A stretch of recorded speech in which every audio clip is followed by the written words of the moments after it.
Magandang araw po mga Lods at welcome back po sa channel. So dito po sa harapan, makikita niyo po ang basic wiring sa pagtatapping po sa 8 kilowatt natin na Johnson Power Inverter.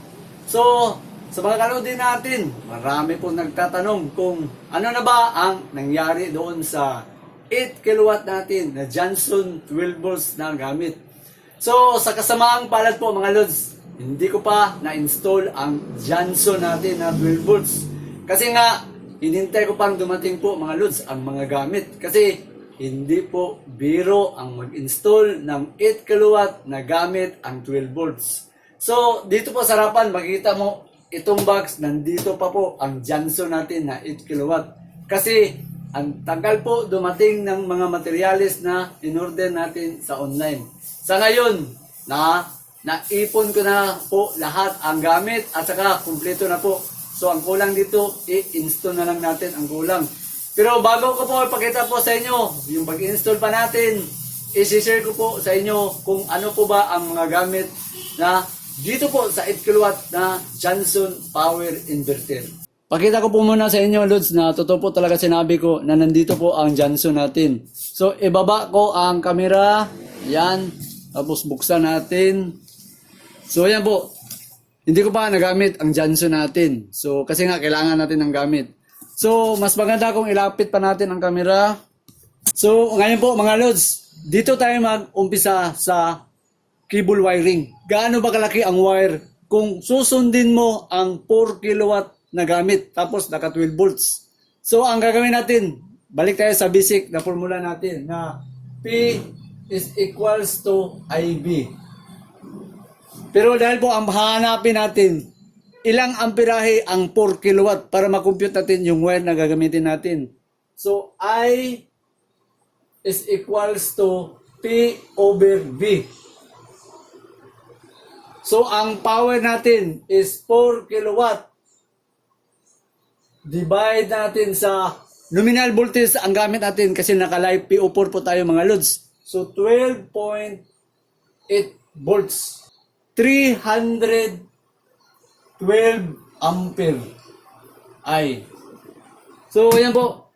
Isipin nyo, gaano kalaki ang 312 ampere na gagamitin mo na wire. Kasi nga, 12 volts ang gamit natin. Yon ang malaking disadvantage kung mag 12 volts ka sa high setup na nagamit. Kasi nga, pataas ang gamit. So, ngayon, anong klaseng wire ang pwedeng magamit? So, ang klase na wire na magamit dyan mga Lods ay 300 EWG ay kaya sa 320 ampere.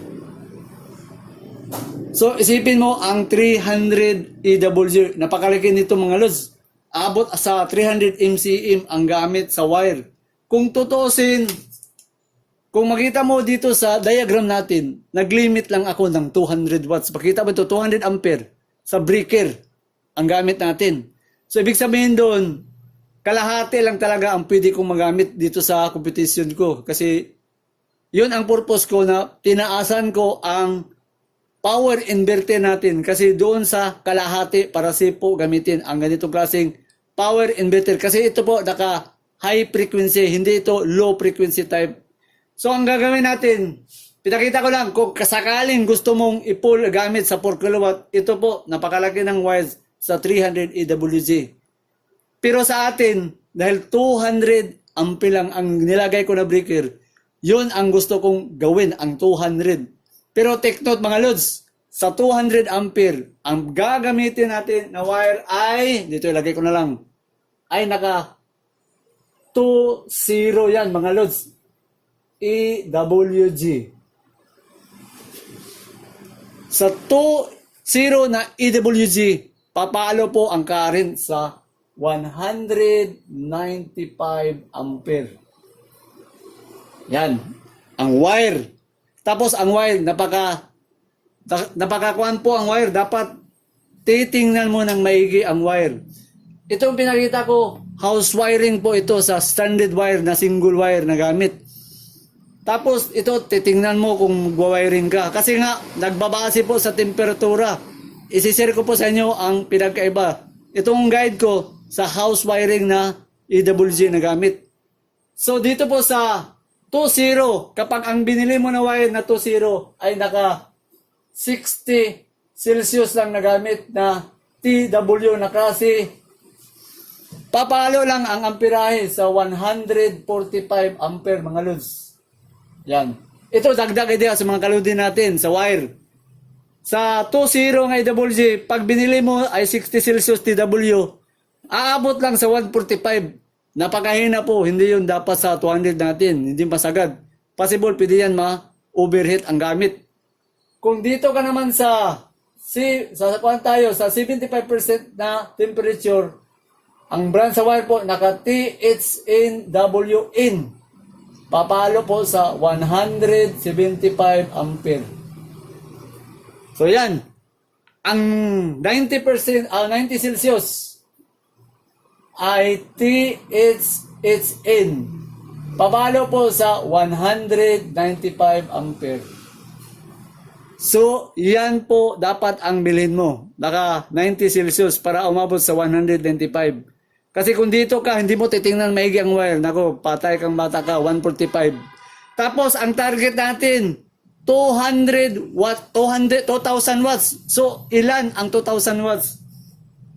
So, dito tayo balik tayo sa formula, P is equals to IB. So, sabihin natin, ang target nga natin is 2,000 ang gamit sa appliances natin, kasama ang mga ilaw. 2,000 divide sa nominal voltage natin na 12.8 volts equals 156 ampere mga lods. Ito 2,000 pa lang. Hindi pa natin baka makaabot pa tayo sa 2,500. Wala na, baka bumigay. Pero 156 kaya pa sa breaker natin mga lods kasi 200 po ang gamit natin kung tutusin. So sa 156 ampere, kung ito ang nabili mo na Y60, patay. Masusunog po ang wire mo, hindi mo magagamit kasi sa 60, 145 lang.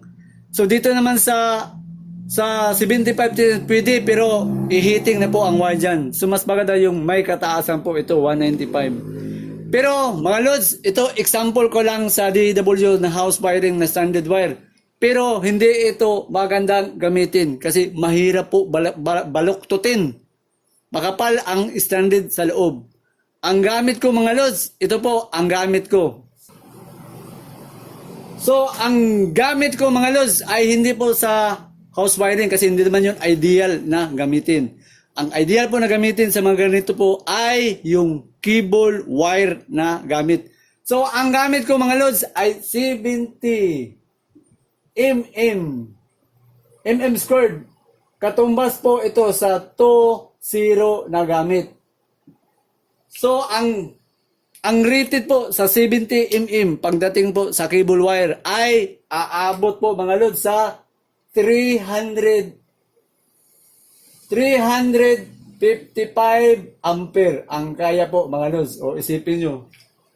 Ito po ang malaking advantage kasi ang 70 mm sa cable wire kaya po ang temperatura na 105 Celsius po ang kaya. Kaya niyang umabot sa 355. 70 mm squared ang gamit. Kapareho lang yan po sa 2.0 na EWG. Oh. Ito po ang nakita ko. Nag-search po ako sa AI mode at saka po sa mga GPT. Dito ko nakita na ang 70 mm squared ay may kaya po sa banking battery wire. Sa battery na pagkukunik ay kaya niya ang 240 to 250 ampere na hindi po basta uminit ang wire. Yung wire, yan po ang papasok dito. Ngayon, ipapakita ko po sa inyo yung wire na gagamitin natin dito po sa sinasabi natin na 70 mm squared na 2 weeks kung hinintay para dumating. Pakita ko sa inyo mga lods. Ito po mga lods ang wire na 70 mm squared. Pakita ko sa inyo. Ayan, gaano siya kalaki na wire mga lods. O yan. Tapos ang ipinadala sa atin na wire na galing sa Johnson, ito po mga lods, tatanggalin natin at i-compare natin. Ito ang ipinadala sa atin ay nakarated po ito sa almost 35 mm squared. Meron ng capacity po na 115 ampere to 130 ampere po ang gamit. Ito po ang gamit na ipapalit natin. Medyo heavy ka talaga. Ayan. Tingnan nyo ang kayabahan mga lods. Kaya ang 355 ampere compare dito sa ganito na klase. Kasi mag-iingat tayo. 12 volts po ang gamit natin mga lods. Kaya dapat palaki po ang wire. Yan. Makita nyo ang wire. Kung gaano kalaki ang 70 mm compare lang sa 35 mm squared. Tapos, siyempre, positive, negative. Pakita ko ang black na wire. Ayan po mga lods, ang black wire. Ito, in-order pa natin sa online at hinintay kong dumating kasi ito yung pinakasip na gamitin natin. So, dyan po ang positive at saka negative. Next natin, ano naman ang breaker na gagamitin natin? So, pakita ko sa inyo ang breaker na naman na 200. Ang breaker, hinahanap ko ang breaker kahit anong brand. Basta mahanap ko yung gusto ko na breaker. Pakita ko sa inyo anong klaseng breaker ang nahanap ko mga lods. Molded case circuit breaker ang gamit. Ito, special po ito mga lods. Hinahanap ko talaga. Pakita ko ngayon sa inyo mga lods ang circuit breaker natin na gagamitin na 200 ampere ang gamit. Yan. Naka-allen po ang gamit. Dako, medyo madilim. Hindi makita. At tingnan nyo ang kapal po sa terminal sa loob. Yan. Ang brand, Simtech Pro ang gamit. 200 ampere. So dito po sa circuit breaker na MCCB, ang daming breaker po sa online na hindi pala pwedeng gamitin sa battery. Kadalasan makikita mo dito, naka 1000 PV. Ibig sabihin doon, photovoltaic solar panel ang ibig niyang sabihin.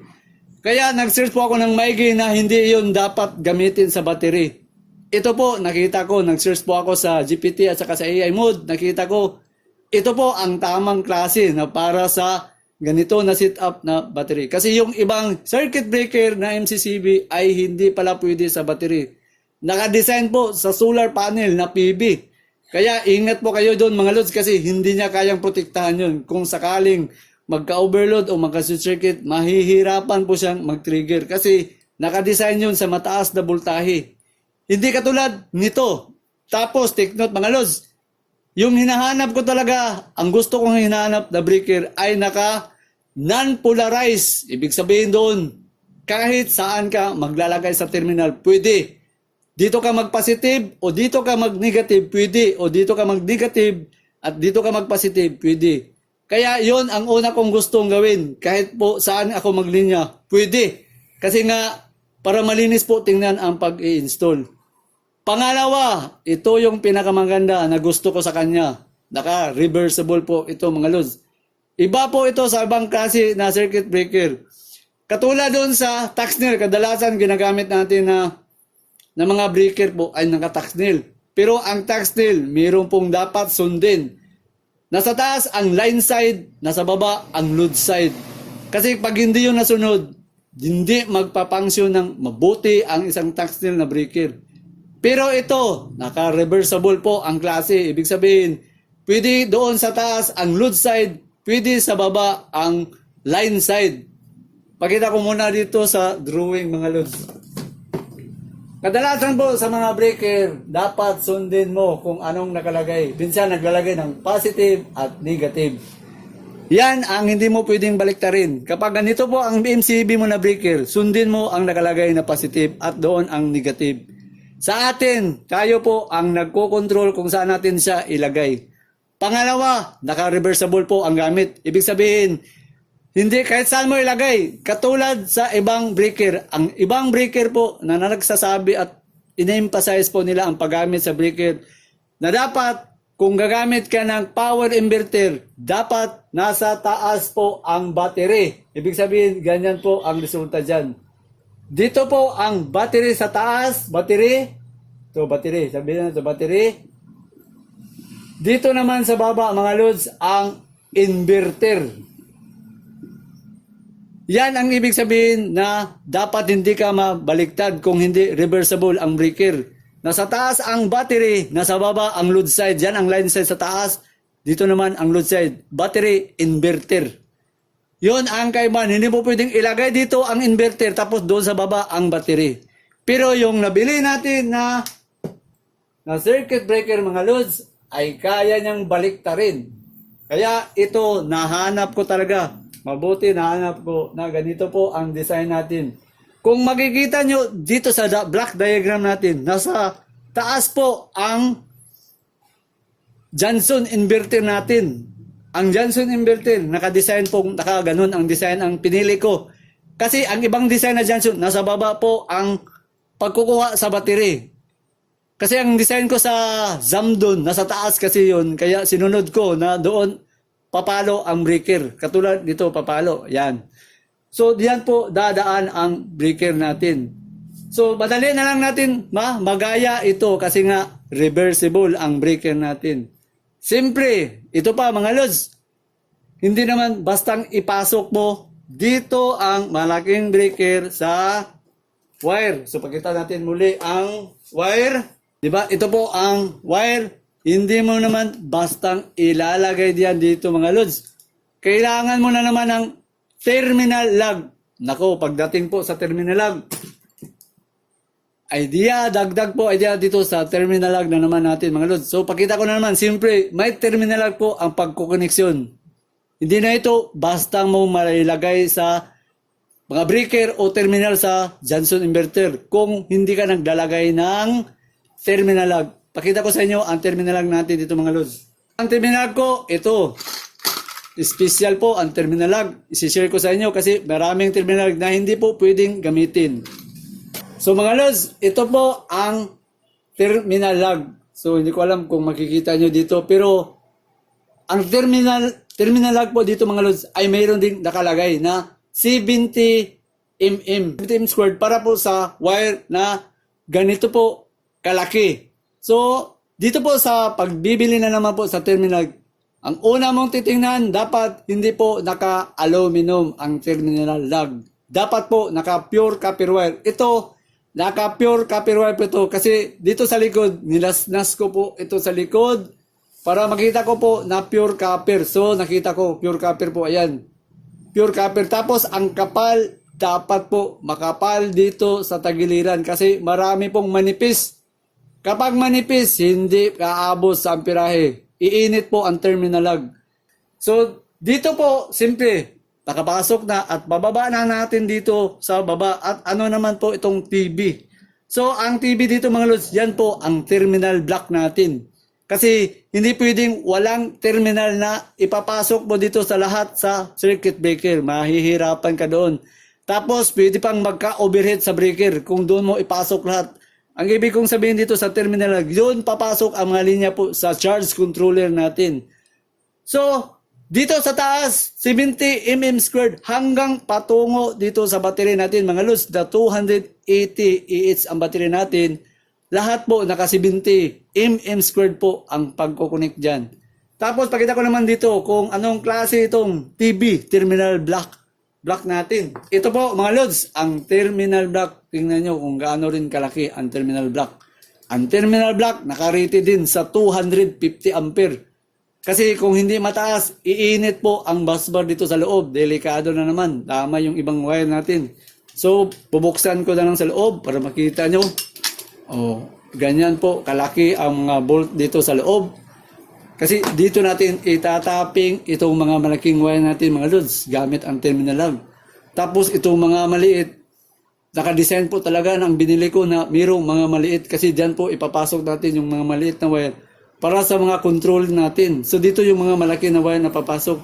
Itong makikita mo na TV, yan po ang distribution sa mga charge controller. Dyan po papasok ang mga wire. Huwag na nating ipasok sa breaker kasi iinit po dyan kung dyan mo idaan. Dito lang sa terminal block. So ito, nagpo-provide po ako ng terminal block. Hanggang patungo yan sa battery. So simple, dalawa po ito. nakakulay puti at itim. Kasi nga positive at negative. Makikita sa drawing na pinakita ko talaga na red ang positive, negative naman itong itim. So, meron po talagang kulay po para hindi tayo mawala sa connection. May isi-share po ako sa inyo na dati, ang gamit ko na breaker ay ganito, MCB. Ang mga MCB mga lods, mabuti lang ito sa 500 watts pababa. Pero pag gamit mo ito sa 500 to 700, masisira po ito mga lods. Kasi mag-iinit po ito. Kasi nga maliit compare dito sa MCCB na malaki. Tingnan nyo ang lapad. Kaya hindi po siya madaling uminit po ang mga malaki. Kapag malaki na po ang sit-up, wala talaga. Tapos ito, nasisira po ito, mal-share ko sa inyo. Ang gamit ko dito, Zamdun ang gamit ko dito sa inverter, wala, nasira siya. Ginamit ko sa 800 watts. 800 watts na gamit, napakainit, tapos bumigay yung isang breaker. So sa ngayon, kaya nga, nagamit po ako ng update po ako sa 8 kilowatt. So ang nagtatanong po sa atin, marami pong nagtatanong na, Buddy Proy, bakit hindi ka na lang nag 24 volts? So dito po Lods, pagkita lang natin kung ano kalaki o yung kaibahan po talaga sa 12 volts na gamit. Pero ang masasabi ko, grabe, napakalaki. Kapag ang setup mo is aabot ka sa 1,000 watts pataas, mas mabuti po talaga na mag 24 volts ka. Kung lalagpas ka talaga sa 1,000 pataas na gamit. Pero kung 1,000 pababa lang ang gamit mo, pwede na. Mag 12 volts. Pero kung mataas, lalo na kung aabot na sa ganitong 4,000, ang 4 kilowatt sa 12 volts. Sa mga 4 kilowatt pataas, ideal po ang 48 volts talaga na battery at saka yung sa setup na power inverter. Tapos isali pa natin, may nagtatanong, pwede ba gamitin ang power inverter sa 12 volts, 24 volts? So ang power inverter mga lods, kapag bumili po kayo ng 12 volts na power inverter, sa 12 volts lang siya pwedeng gamitin. Hindi mo pwedeng gamitin na 12 volts, 24. Kung mag 24 ka, 24 volts din na power inverter ang bilhin mo. Kung 48 volts ang gusto mo na sit up, 48 volts din na power inverter. Siyempre, ang battery naka 48 volts din. Hindi pwedeng nag 48 volts ka tapos bumaba ka sa 12 volts. Hindi pwede. Isa lang. 48 volts, 48. Kung mag 12 volts ka, 12 volts sit up. So, nakalimutan ko lang pakita dito na Buddy Proy, nasaan po ang charge controller dito para mag-charge sa battery. So, hindi ko inalagay para hindi po magulo tingnan. So, simple lang.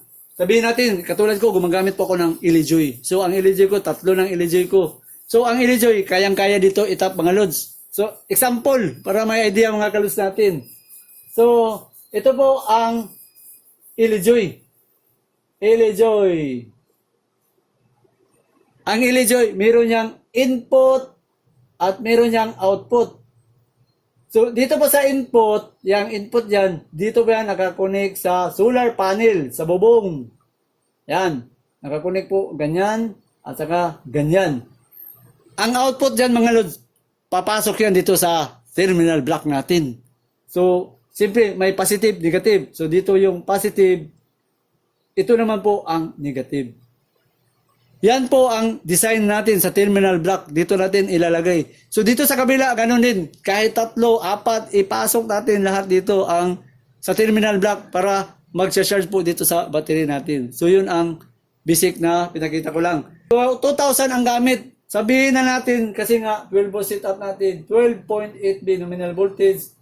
Makakuha tayo ng 156 ampere. Ang magagamit mga lods. Ngayon, dito na lang. Paano kung nag 24 volts ka sa gamit? Tingnan mo, 156 ampere ang gamit sa input voltage dyan sa inverter patungo sa breaker natin. Dito naman is, ang gamit dito is 24 volts. So, 2,000 divide 25.6 nominal voltage din. 78 ampere. O, tingnan nyo mga lods. Napakalayo, kalahati. Kung 12 volts ka, 156 ang taas ng load na magagamit mo sa dito po sa battery hanggang patungo sa inverter. Kaya nga, kailangan malaki po ang wire. Pero kung mag 24 volts ka, 78, grabe. Kung 78 ka, kayang-kaya po ang pinadala nila na wire na ganito. Nasaan na ba yung wire? Kayang-kaya ang ganitong 35 mm squared dito sa 24 volts. No problem. Pero kung mag 12 volts ka, patay ka. Kailangan mong malaki na wire. How much more kung gagamit ka ng 2,000 divide 48 volts na lang. Palo na lang sa 41 ampere ang magagamit. So, lalong liliit pa ang breaker at ang mga wire po na gagamitin. So, ito, hindi pa sobrang laki na rin. Kung 48 ka, 41. Palaki po ang ganito na wire. So, dito, kaya-kaya lang maggamit ka ng number 6. Kahit nga, mag-number 8 ka sa TSSN, kayang-kaya. So, yun ang pinagkaiba talaga. Kung malaki na po talaga ang gamit mo, mas maganda dito po sa 24 volts o mag 48 volts. Itong 12 volts, mabuti lang talaga ito sa mga 800 pababa. Lagpas ka sa 1,000, ako, delikado. Napakainit po sa mga system natin. Tapos, bagasto sa wire. Itong wire, napakamahal po. Ito, share ko na lang. Ito, nabili ko sa online na malaki. Nako, 1.5 po. Bawat meter po dito, 1.5. Tapos, mabuti na lang. Pero, 2 meters po ito. Kasi medyo may kataasan po ang paglalagay natin sa wire doon po sa battery. So, sa mga kalods natin, pwede po kayong magtanong kung ano pa po ang gusto nyong itanong. Kasi, ito, kailangan ko pang i-install kung ano bang mangyari dito sa setup. Pero ito po, nag-search pa ako. Okay na po ang setup natin. So, kunting install na lang po ang kailangan po dito mga lods. So, hanggang sa muli mga kalodi at maraming salamat po sa panonood.